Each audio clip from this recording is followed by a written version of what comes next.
Hello বন্ধুরা, আশা করি সকলেই ভালো আছো। লেখাপড়ায় উন্নতি কে না চায়?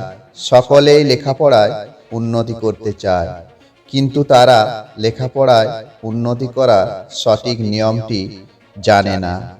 আজকের ভিডিওটিতে লেখাপড়ায় উন্নতি করার এমন কয়েকটি নিয়ম নিয়ে আলোচনা করব, যা প্রত্যেকটি স্টুডেন্টদের খুবই জানা দরকার।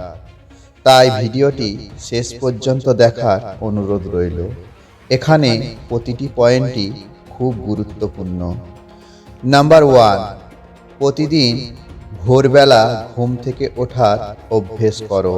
ফলে তুমি অন্যদের থেকে অনেক বেশি সময় পাবে লেখাপড়া করা। এতে তুমি অন্যদের থেকে অনেকটাই এগিয়ে যেতে পারবে। আর ভোরবেলায় যে কোনো কাজ করার এনার্জি থাকে অনেক বেশি, যার ফলে ভোরবেলার পড়াশুনো সব থেকে বেশি মনে থাকে। নাম্বার 2, প্রতিদিন নতুন কিছু শেখার চেষ্টা করো। এতে তোমাদের দিন দিন নতুন কিছু শেখার আগ্রহ বাড়বে এবং অন্যদের থেকে অনেক এগিয়ে যেতে পারবে। নাম্বার 3, আগামীকাল কি পড়বে তার একটা প্ল্যান তৈরি করে ফেলো এবং পরের দিন সেই প্ল্যান অনুযায়ী পড়া শুরু করো। নাম্বার 4, কঠিন বিষয়গুলি প্রতিদিন একটু একটু করে পড়ার চেষ্টা করো এবং পড়ার সাথে লেখার অভ্যেস করো। কঠিন বিষয়গুলিও তোমার খুব ভালো লাগবে এবং বেশ কিছুদিন পর কঠিন বিষয়গুলি সহজ বলে মনে হতে থাকবে।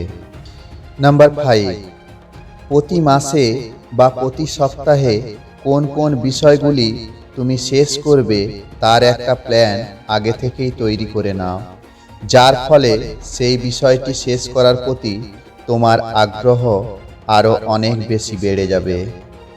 নাম্বার 6, মোবাইল ও ইন্টারনেটে যত সময় কম ব্যয় করবে তত ভালো। তাহলে সেই সময়টা তুমি পড়ার পেছনে দিতে পারবে। নাম্বার 7, অযথা আড্ডা ঘোরাঘুরি করে সময় নষ্ট করা একদম বন্ধ করে দাও। আর কখনো হতাশ হবে না। খারাপ সময়ে ধৈর্য ধরে লক্ষ্য ঠিক রেখো। সফলতা একদিন ঠিকই পাবে। ভিডিওটি যদি ভালো লেগে থাকে তাহলে লাইক ও শেয়ার করবে। চ্যানেলে নতুন হয়ে থাকলে অবশ্যই সাবস্ক্রাইব করবে। ধন্যবাদ।